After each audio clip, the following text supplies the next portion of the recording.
तैयारी करो, अब हम काबा पर हमला करेंगे। अब्रहा एक छोटा स्याफाम आदमी था जो यमन का गवर्नर हुआ करता था। अब्दुल मुत्तालिब तुमसे मिलना चाहते हैं,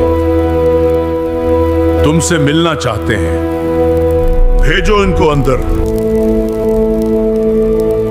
अब्दुल मुत्तलिब सरदार मक्का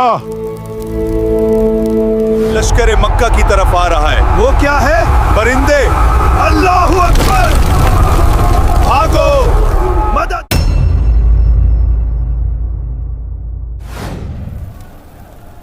नाजरीन, पिछली किस्त में हमने आपको बताया था कि आने वाली किस्त में हम बाकायदा तौर पर सीरत हबीब के मरहले में दाखिल हो जाएंगे। आज हम इस किस्त में नबी करीम की पैदाइश से सिर्फ 2 माह पहले पेश आने वाले एक निहायत बड़े मौजिज़ाती वाक़े का जिक्र करेंगे। इसके बाद हम उन दिनों का जिक्र करेंगे जब नबी करीम की विलादत में सिर्फ चंद दिन बाकी रह गए थे और उस वक्त कैसी कैसी बातें होने लगी थीं। फिर जिस रात नबी करीम की विलादत बासादत हुई, उस वक्त दुनिया में क्या कुछ हुआ, ये तमाम बातें हम इस किस्त में बयान करेंगे और आने वाली अक़सात में भी। इस वक्त आप मोहम्मदुर रसूलुल्लाह सीरीज के पहले सीजन और पहले सीजन के 5वें एपिसोड पर मौजूद है। हमारे चैनल को सब्सक्राइब करें और बेल के आइकॉन को जरूर प्रेस करें। नाज़रीन, पिछली 2 अक़सात में हमने आपको रसूल करीम के ज़माने की उमूमी दुनिया के बारे में बताया था। अरब के हालात और उस वक्त दुनिया में क्या कुछ चल रहा था, ये सब हमने आपको बयान किया था।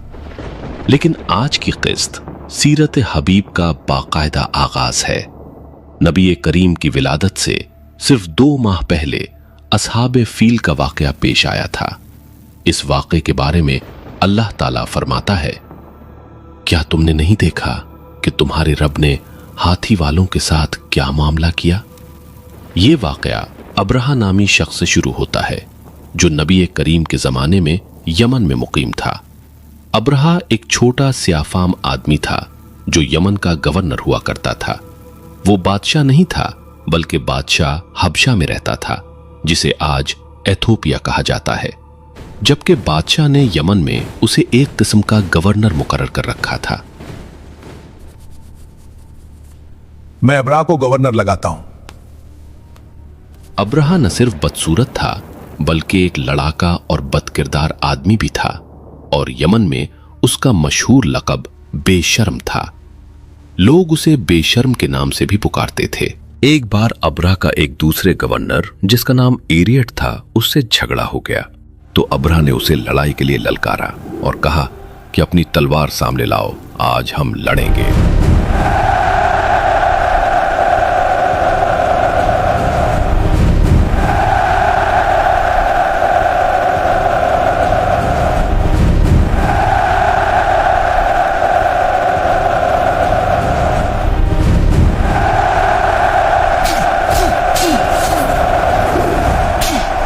लेकिन लड़ाई के दौरान एक मौके पर अब्रहा जमीन पर गिर पड़ा और जब एरियत अपनी तलवार उठाकर उसकी तरफ दौड़ा तो अब्रहा ने फौरन अपने गुलामों में से एक को खींचकर एरियट के सामने धकेल दिया, जिसकी वजह से उस गुलाम की नाक और चेहरे पर गहरे जख्म आ गए।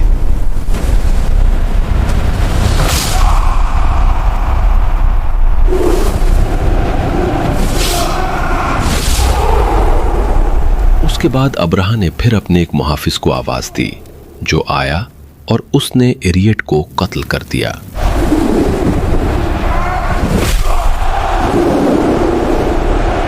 जब यह वाकया लोगों तक पहुंचा तो अब्रहा खौफजदा हो गया कि कहीं बादशाह इस किस्म की हरकतों की वजह से मुझसे मेरा ओहदा न छीन ले। उसने फौरन एथोपिया के बादशाह को एक खत लिखा कि एरियट दरअसल तुमसे बगावत करना चाहता था, मैं तो उसे रोकने गया था।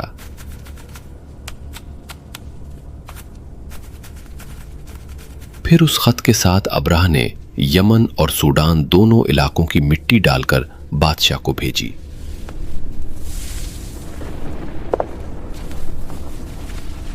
जिसका इलामती मतलब यह था कि हम तुम्हारे कदमों की खाक हैं।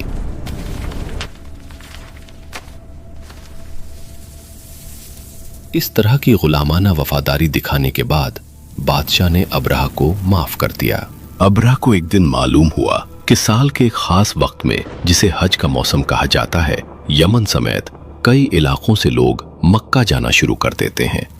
अबरहा के दिल में तजस्सुस पैदा हुआ तो उसने अपने चीफ मुशीर से पूछा कि ये लोग हर साल कहाँ जाते हैं। इस जगह को काबा कहा जाता है। लोग उधर हज नामी इबादत करते हैं। सोचो मत, तुम भी काबा जैसी इबादतगाह बना लो। मुशीर ने कहा कि मक्का में एक जगह है जिसे काबा कहा जाता है, लोग वहां जाते हैं। अबरहा ने पूछा, काबा किस चीज से बना है? मुशीर ने बताया कि वो दरमियाने साइज के पत्थरों से बना हुआ है।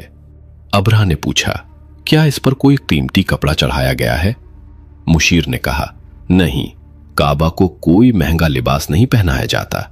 इस पर एक गिलाफ है, जैसा कि हमारी धारीदार चादर होती है। अबरहा ने कहा, अगर ऐसी बात है तो मैं काबा से कई गुना बेहतर जगह बना सकता हूं। मैं अब काबा के मुकाबले में अपना घर बनाऊंगा। लोग वहां नहीं, मेरे घर की इबादत करेंगे। काबा जैसे घर की तामीर के लिए एक स्पेशल दस्ता तैयार करो। अब मैं देखूंगा लोग कैसे काबा जाते हैं मेरे घर को छोड़कर। फिर अबरहा ने यमन के शहर सना में सुर्ख, पीले, सियाह और सफेद रंग के पत्थरों से एक अजीम उशान इमारत तामीर की। इस घर की दीवारें सोने और चांदी की प्लेटों से मुज़य्यन थीं, जबकि मरकजी दरवाजे के ऐन ऊपर एक बड़ा याकूत का पत्थर नस्ब किया गया था। इस इमारत में इस कदर बखूर जलाया गया कि आहिस्ता आहिस्ता इसकी दीवारें स्याह होने लगीं।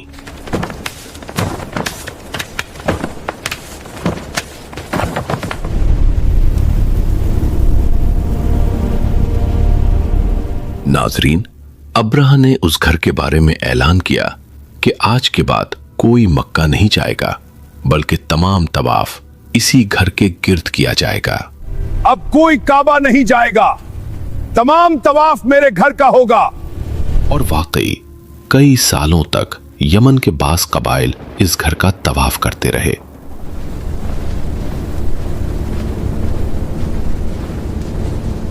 लेकिन फिर एक वक्त आया कि अरब के कबीले बनु किनाना का एक शख्स, जिसका नाम नुफैल खशमी था, अबरहा के इस फेल को मजीद बर्दाश्त ना कर सका। वो दिल ही दिल में बहुत नादिम था कि हम इस जाली काबा के खिलाफ कई सालों से कुछ भी नहीं कर पा रहे। ये सोचकर कि ये हमारे हकीकी